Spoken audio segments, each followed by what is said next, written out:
verse 15. Study to show thyself approved unto God, a workman that needed not to be ashamed, rightly dividing the word of truth. Sa 16, but shun profane, but shun profane and vain babblings, for they will increase unto more ungodliness. Okay? So, yan po yung ating scripture for this evening. So, ngayon tayo po ay nasa ating tinatawag na sandali lang po hirap talaga ng okay. So, tayo po ay nasa ating session 2 no, ng how to interpret scriptures. So, sa nabasa natin, study to show thyself. So, it is very, very personal. Kasi thyself, hindi yourself. Kasi sa tandaan natin sa King James Bible, kapag di thine thou, thyself, is personal. It is one person. Singular. Pero kapag sinabi mong ye or you or yourself, that is plural. So, that's for everyone that's listening. So dito, study to show thyself. It's very, very personal. Hindi nyo iaasa ito sa pastor, hindi nyo ito iaasa sa leader. Ito ay para sa atin. So study para sa individual. So study to show thyself approved unto God. So napakahalaga sa ating pag-aaral, tayo ay okay sa ating Panginoon. Sa awitin kanina, so arise to your rest. We can never please God unless we have faith. Kaya yung faith na yon is the reason why our God goes to His rest. So to His rest. Hindi po from your rest. No. Ang ating Panginoon ay nagkakaroon ng rest because sa ating faith. He is pleased and He wants to hear our voices. Kaya pag tayo nag-aaral ng kanyang salita, we are approved unto God. Our prayers then are heard by the Lord. Kaya napakahalaga talaga na nag-aaral. Nag-aaral ang salita ng Diyos. Okay, so yan yung una, approved unto God so that our prayers and petitions can be heard and answered by God. Number 2, we are a workman that needed not to be ashamed. Ibig sabihin, tayo po ay nakakapagsalita ng walang takot, walang bahid na pag-aalinlangan because alam natin tama ang ating sinasabi. We are representing our God. We are representing our Father. We are representing our King. We are representing the Word of God. Kaya napakahalaga, we are workman because we serve God. Next, rightly dividing the word of truth. Ibig sabihin, kaya natin itong i-share sa mga matataas ang katungkulan, sa mga mabababa. So we can share it even to adults, children, and youth. Anumang sekta, anumang advocacy group, we can share it to them. Okay? Pero may warning, verse 16. But shun profane and vain babblings, for they will increase unto more ungodliness. Hindi mo dapat, yan nababasa natin sa salita ng Diyos, hindi dapat nahihinder ang salita ng Diyos dahil sa ating superstitious beliefs, sa ating tradition, sa ating mga sariling kaisipan. Okay, pwede kayang ma-request ko yung iba na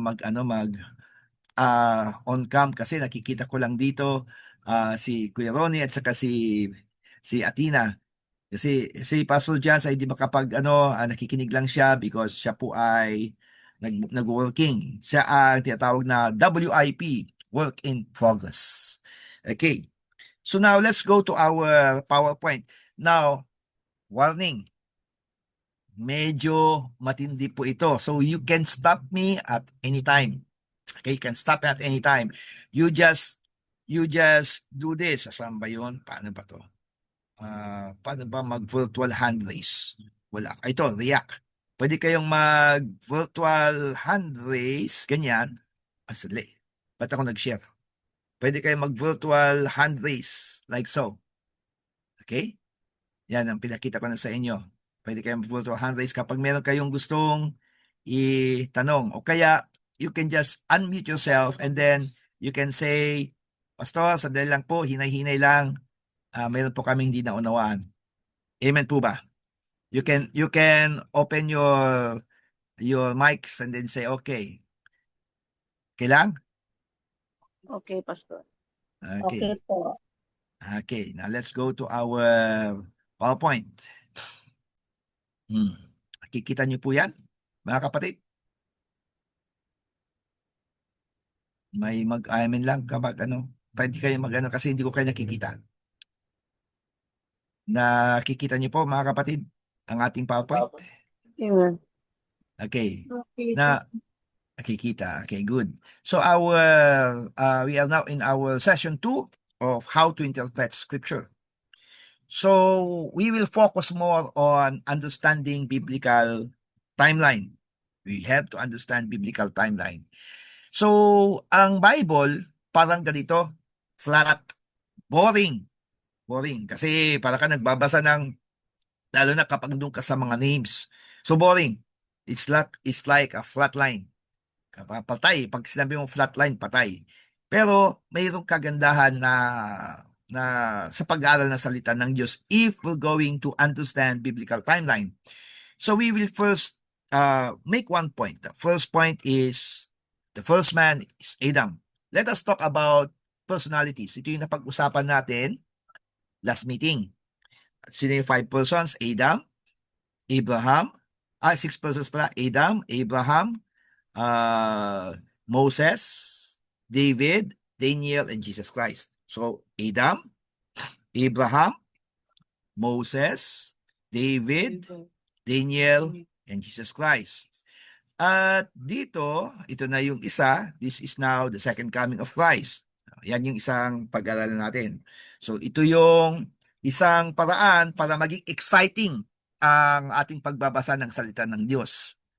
So, dito sa kay Adam, nag-umpisa yan sa Genesis. Adam to Abraham to Moses, Exodus. So, si Adam nag-umpisa sa Genesis, si Moses nag-umpisa sa Exodus, si David nag-umpisa sa 1 Samuel 16, si Daniel, automatically, Daniel lang. Doon siya nag-umpisa sa Daniel, si Jesus nag-umpisa sa Matthew, and then yung second coming is nasa Revelation. Okay? So pati na yung new heaven and new earth. So mapapansin natin ito na it is all interconnected. So mapapansin natin yan. Titignan mo maigi. Okay, so now this is part of understanding the biblical timeline. Inuulit ko po.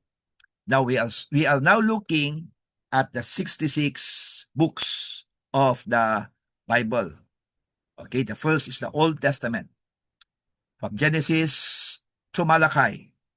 Ilang books? It's 39 books. And then from Matthew to Revelation, that is what we call the New Testament. How many books? 27 books. A total of 66 books. So what we are looking right now is a simplified timeline of major persons or personalities in the Bible. Inulit ko po, Adam, Abraham, Moses, David, Daniel, Jesus. Sila yung 6.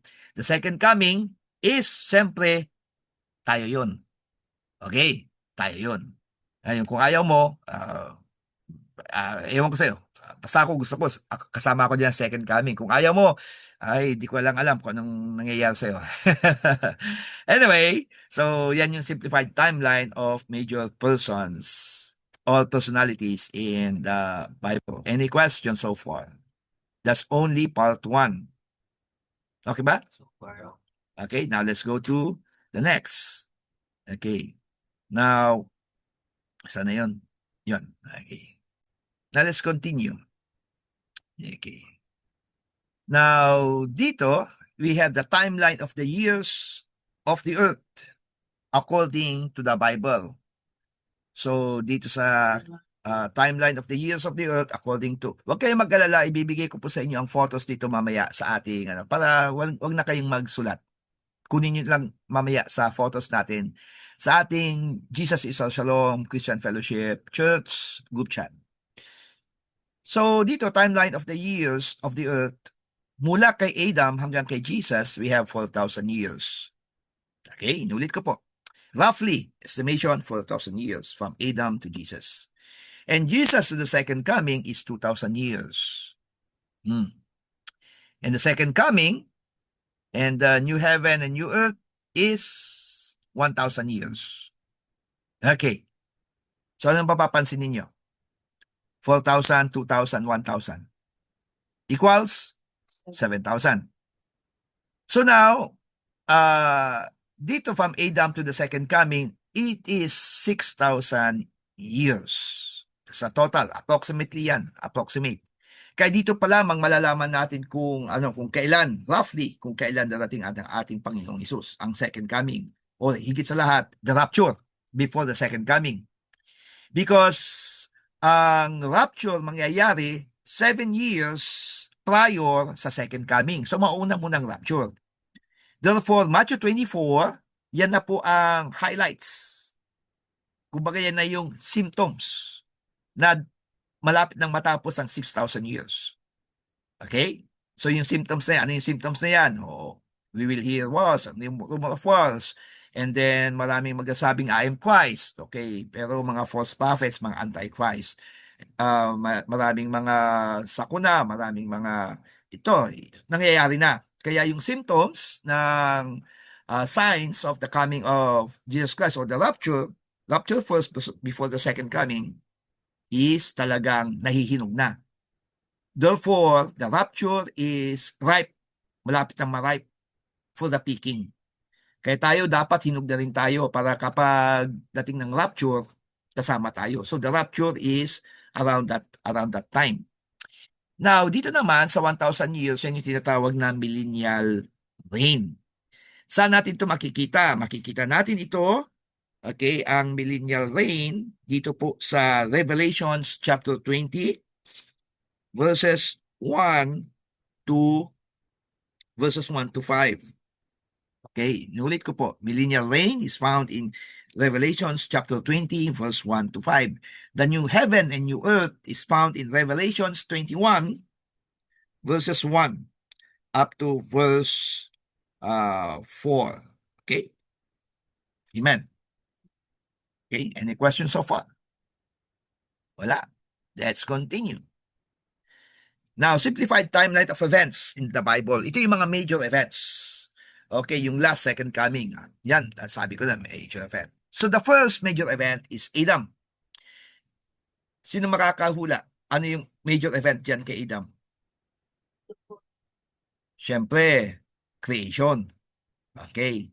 And then after creation, nagkaroon ng fall of man, and then susunod is si Abraham, yan yung tinatawag na commission.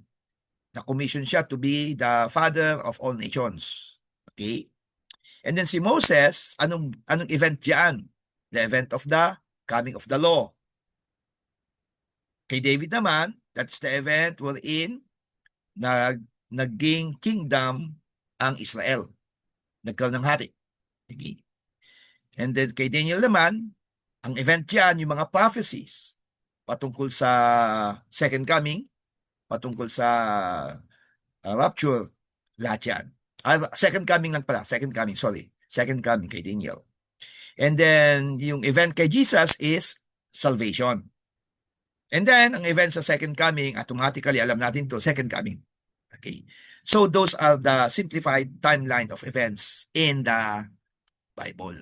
Okay. Now, we will have a Q&A. Question. Okay. So, between Adam and Abraham, that's 1. Abraham to Moses, between Abraham to Moses, that's 2. 3 is between Moses and David. Between David and Daniel is 4. 5 between Daniel and Jesus. And number 6 is Jesus and the second coming. So, mag-unmute kayo. Please, mag-unmute kayo. Okay? Unmute. Gusto ko may sumagot dito. Okay. Except si Pastora Rose at saka si Atina kasi nagkakaroon ng echo. Okay, so dito tayo. Q&A number 1 question. nasaan dito sa itong event na to, Tower of Babel? Is it in number 1, number 2, number 3, 4, 5, or 6? Who can answer that? Tower of Babel, saan event ito? Nasa between the timeline of Abraham, Moses, Moses, David, Daniel, Jesus, second coming. 1, 2, 3, 4, 5, 6. Wala. Pastor. Asa, One. sa po. 1! Yay! Okay, it's 1. Very good. Okay. 1 point para kay Ate Lorna. Okay, second question. Saan dito ang Ark of the Covenant? 1, 2, 3, 4, 5, and 6. All 6. Saan? Ark of the Covenant. Anyone? Okay. Sige na. 3 po, Okay. Pastor. Sa 3. Let's see kung sa 3. Sino nagsalita nun? Si Jillian po, Pastor. si Jillian. Sa number 3 is, wow! Palakpak naman kay Jillian. Correct. Okay. Next, rapture. Saan dito ang rapture?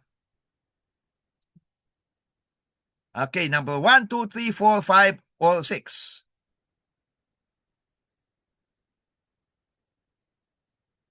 Come on. Di naririnig.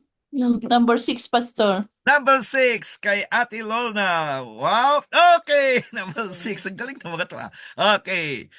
Time of the judges. Saan dito? 1, 2, 3, 4, 5, or 6. Judges. Time of the judges.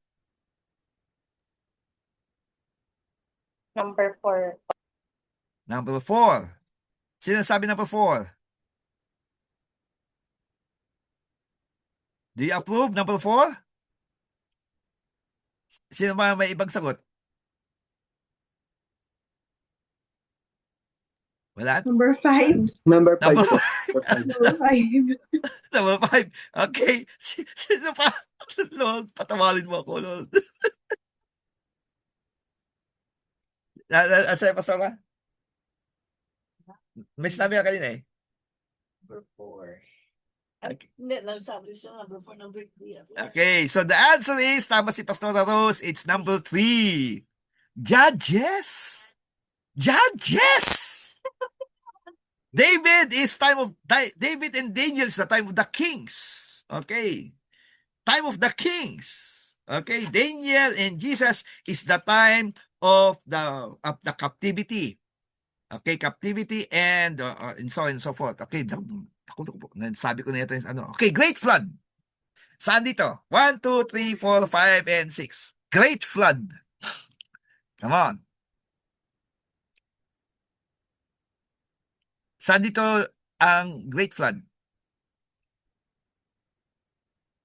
Nag-enjoy kayo? 1 po, Pastor. 1. Okay, it's 1. Okay, galing. Okay, next. Freedom from captivity. Saan dito? 1, 2, 3, 4, 5, or 6. Freedom from Oh. captivity. Captivity. Take note, captivity. Okay?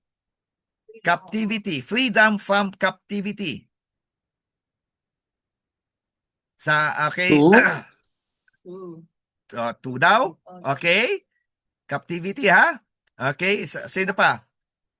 From captivity, di ba? Captivity. Captivity, captivity, ha? Take note of the word, inuulit-ulit ko, captivity. Captive.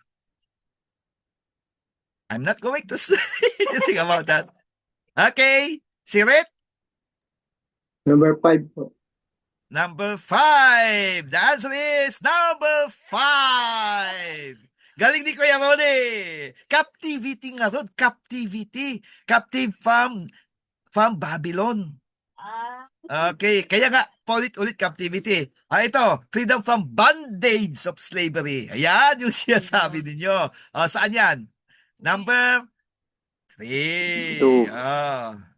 Okay. Next. The fall of the kingdom of Israel. Saan yan?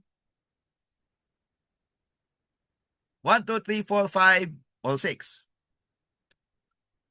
We're just having fun, ha? We're just having fun. Oh, Ano lang, 4 po, ha? Pastor.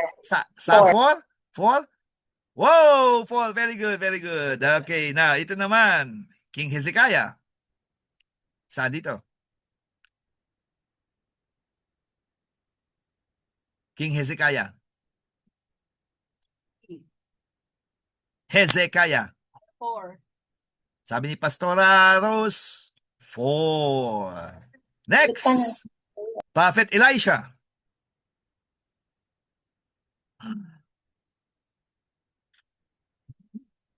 Saan si Prophet Elisha?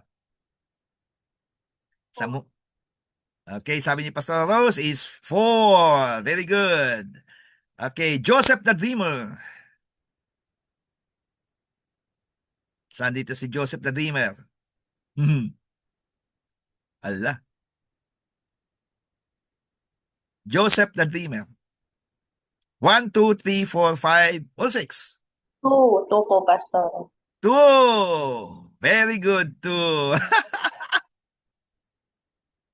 Ah, Lord, ang gagaling ng mga anak ko. Okay, so now yan yung Q&A natin for this, okay. Nakikita niyo yung kagandahan ng Q&A natin? Yes. Okay? So, nakita niyo yung the beauty of that Q&A. So, now you can pwede niyo gawin is kopyahin niyo mamaya sa pictures na send ko, kopyahin niyo sa inyong notebook, ilagay ninyo doon the timeline between creation to commission. Okay, ano yung nangyari sa creation to commission? Okay, ano yung creation to commission is Adam to Abraham. Ano nangyari doon in between? Doon nangyari yung tinatawag na fall of man. Doon din nangyari ang tinatawag na yung pagsilang kay Seth. Okay, yun yung timeline ni Noah. Okay? And then sumunod doon Noah's flood. Sumunod doon Tower of Babel. And then sumunod doon si Abraham. And from Abraham to Moses, anong nangyari diyan? Kailangan pag-aralan nyo. Dito nangyari yung tinatawag na pag-asawa niya kay Sarah, yung kay Lot, doon din sa Sodom and Gomorrah, doon din yung pagkasilang ni Isaac at yung pagkasilang ni sino to? Pagkasilang ni tuloy nga dito. Pagkasilang ni Jacob. Okay. So, anong mapapansin nyo dito? So, meron na kayong basis. So, hindi mahalaga sa totoo lang ang memorization. Okay, punta muna tayo sa sa ating PowerPoint. Book reading. Ang book reading, you can only read the books, 66 books. So ito yung babasahin mo buong Genesis. At habang nagbabasa ka ng book, okay, for example, ano ka ngayon? Ako nasa ako ngayon? For example lang, doon ako sa book of 2 Kings. O sino pag-aaralan ko doon? Mag-umpisa ako sa chapter 1.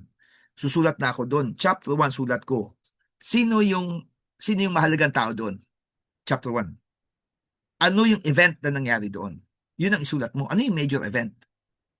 Okay? So doon mo malalaman, maunawaan yung salita ng Diyos. Ang tawag diyan is you understand and you do not memorize. You understand the book. What's the book all about? O kung gusto mo chapter, what's the chapter all about? Kaya napakahalaga talaga ng understanding, not memorizing. Study is not about memorization. It is more about understanding what the Word of God is trying to tell us. Because pag nagme-memorize ka, mga kapatid, sometimes we fail on our memorization. Ang understanding kasi, mga kapatid, muscle memory yan. Inulit ko. If you understand, muscle memory. Pero if you memorize, wala na. Minsan, ang mind natin, kaisipan natin, minsan nawawala Kaya hindi natin naunawaan ang ating mga nasasabi. Because we are memorizing. Okay, you have to understand what is the chapter about. Who are the major characters and what's the event that is happening. Inuulit ko po, itong dalawang ito mahalaga. Character and then the event. Amen. Bukod sa tatlong P, ano yung tatlong P? Number 1 is promise. Susunod is practice. And then the last is paradigm. So, okay, bukod sa tatlong ito. Now, as you understand, you must note the relevance to our present situation. Inulit ko. Do not try to study the relevance to their situation. No, to your present situation. What's the relevance? Now you understand the character. You understand the events. How about the relevance sa present situation mo? Kasi God is speaking to us through His Word. He's not speaking to us na ano lang na basta lang basahin mo. No, no, no, no. He's speaking to us for us to know kung ano dapat natin gawin. Yan yung pangako ng ating Panginoon through the Comforter, through the Holy Spirit. He will teach us all things. He shall bring unto remembrance everything that God has, that Jesus have ever told us. Kaya nga, napakahalaga talaga ng pag-aaral ng salita ng Diyos if we can connect it sa present situation natin. Okay? And then the last is we need to observe what can be done for a predictable outcome. Success and failure can be predicted. Inulit ko. Success and failure can be predicted. Lagi natin sinasabi yan. In the kingdom of God, the kingdom of heaven, success and failure can be predicted. Even sa ating ginagawa, sa ating trabaho. Everything that we do can be predicted. For example, we can predict that we can fail sa pag-aaral. How? We can predict that we cannot graduate. How? By not studying. But we can predict also that we can graduate and we can have high honors if we study hard. Amen. Okay, so observe what can be done for a predictable outcome. Napakahalaga ito. Do not let age bother you. Do not let your present situation bother you. Observe what the Lord is trying to tell you. Observe what the Lord is trying to command you. Observe what the Lord is trying to let you do, so that you can have a predictable outcome. Success is not to be, kumbaga, hindi mo hinahabol-habol ang success. Ang success ang hahabol sa'yo. Success is the effect on observing God's law. Amen? So inulit ko, book reading or chapter reading, wag verse reading okay, either book or chapter. You have to understand, not memorize, to note the relevance sa ating present situation, and the last but not the least is to observe what can be done for a predictable outcome. And that's it sa ating lesson sa sa session 2. Any questions so far? May I ask everyone to turn on their cams? God is good. Hallelujah. Praise the Lord. Wala kayong mga tanong, mga kapatid? Malinaw ba? O masyadong mabilis? Siguro hindi pa. So, meron kayo natutunan? May tanong. O may tanong daw si Pastora. Okay. Ano yung commission dun kay Abraham? For clarity, for clarification. Father of many nations. Oh, okay.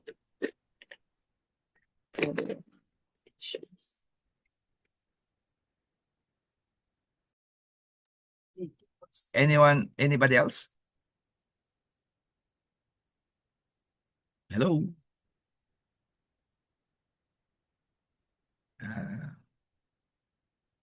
Hirap nito. Walang nagtatanong. Mukhang klarong-klaro, siguro pwede ko na kayong bigyan ng exam. Kasi kapag walang question, ibig sabihin, I can give you an exam. Hello? Ano yung natutunan nyo ngayon? Ano yung natutunan nyo? What have you learned so far? Kasi ang gusto ko talagang malaman sa bawat isa is what you have learned. Kasi mahirap kasi na nakikinig lang kayo and then afterwards, wala lang. Gusto kong matuto kayo. Kasi 2 Timothy chapter 2 verse 15 and 16 is napakahalaga. We have to study to show ourselves approved to God. Minudit ko. Memorization is not important. Okay? What is important is, and crucial, is understanding. You need to understand what the Bible is trying to tell us. Because memorization is just reading it. Reading it over and over and over and over again, you can memorize it so well. Pag ako gusto ko mag-memorize, I will keep on reading it. Okay? Pero you cannot explain it. You can tell the story, but you cannot explain what's happening. Kaya napakahalaga ng understanding. So to understand is you must understand the characters that are trying to be portrayed doon sa chapter or sa book. And you need to know what are the major events or the event Again, that is or are on play. Okay. So any question? Wala. Anyone else? Wala na. Kasi may yung examination sheet natin sa ibibigay ko na po by Friday, either Friday or next week, yung para sa ating Power of the Kingdom. Okay? Madali lang po to. Madali lang. You must submit it to me. I'm going to give you a soft copy. Ang kagandahan nito is ano siya, ano yung tawag no? It is take home exam, and it will be a multiple choice without any essay. Ang dali-dali, no? Kaya pambata. Pero meron akong mayroong sigurong essay. Siguro essay lang, konting essay lang siguro. Kasi masyadong pambata kapag walang essay. Basta nakahanda na po yung inyong, nakahanda na po ang inyong multiple choice. It is about siguro 25 items lang. 25 items. Okay. Basta tandaan ninyo, huwag niyo kakalimutan, Kratos, Dunamis, Exousia. So you need to learn how to define those. Sinasabi ko na sa inyo ang scope ng ating exam. It will be on those three, and of course you need to learn more about the balikan ninyo yung mga mga past lessons natin regarding sa umbrella sa payo. Napakahalaga nun. Doon tayo talaga magfo-focus. Kasi gusto kong maabutan yun. Maunawaan yun. And ito naman, sa ating understanding, we are on the second. We still have 6 sessions. 6 sessions. Pero baka next week, ang pag-aaralan natin is history of the English Bible. Baka. Checking ko yung checking ko kung paano yung ating series. Kung pwede natin isingit yun. Basta total of between 16 to 20 sessions ang ating dalawang subjects. Okay, 16 to 20 sessions. So 8 to 10 sessions each subject, because one session is 3 units. Okay, so they are now enrolled sa ating Bible school. Pero this is called discipleship group. Amen? Amen. Amen. So, wala talaga kayong tanong doon sa ating pinag-discuss.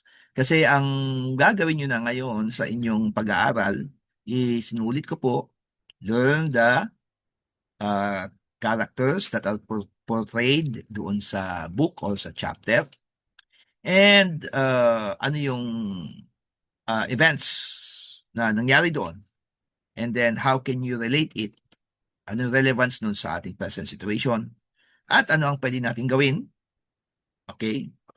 Para at least magkaroon tayo ng tinatawag na magandang future or a predictable outcome. Amen. So dito po nagtatapos ang ating gawain. Okay, I do hope na maging okay kayo. May I ask everyone to turn on their cam so that we can go to our communion. Hallelujah, praise the Lord. So inuulit ko mga kapatid.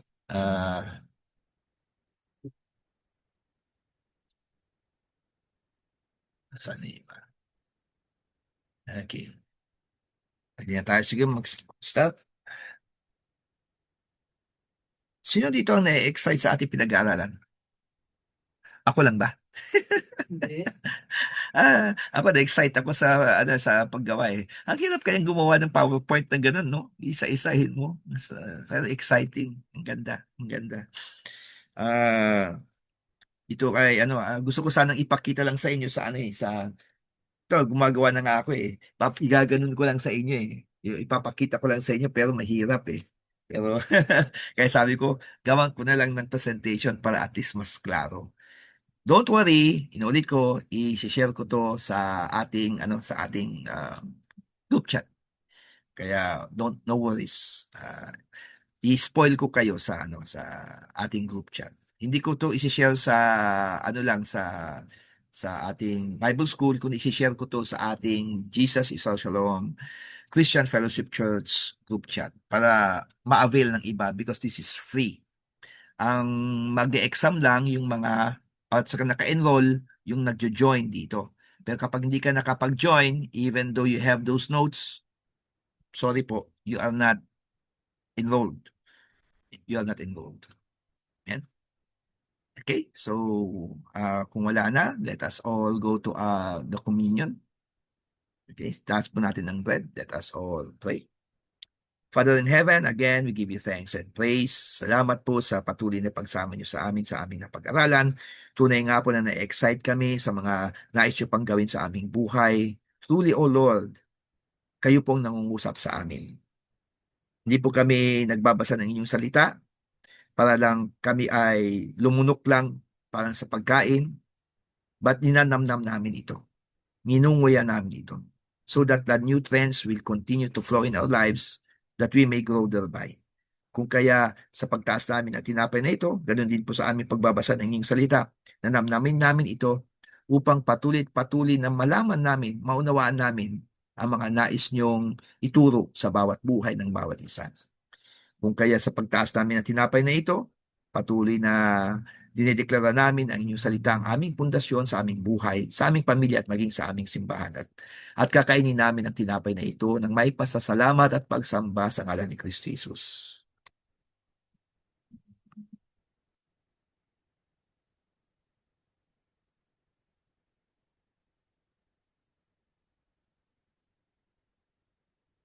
Taas natin ang Diyos. Muli dakilang Ama, kami nagpapasalamat sa inyong kabutihan. Salamat po sa pagkilos ng Espiritu Santo sapagkat pag wala ang inyong Espiritu Santo, wala kaming matututunan. We can never hear your word. Thank you, Father God, for the sacrifice of your Son. Thank you for your love and thank you, Holy Spirit, because kayo po ang patuloy na kumikilos sa aming buhay at kayo nagbibigay ng gabay at katuruan upang mas lalo naming maunawaan ang salita ng aming Panginoon sa amin. Salamat po at patuloy na i-empower niyo po kami. And as we drink this cup, we continue to declare the moving of Thy Spirit in our lives. At inumin namin ang Diyos na ito ng may pasasalamat at pagsamba sa ngalan ni Kristo Jesus.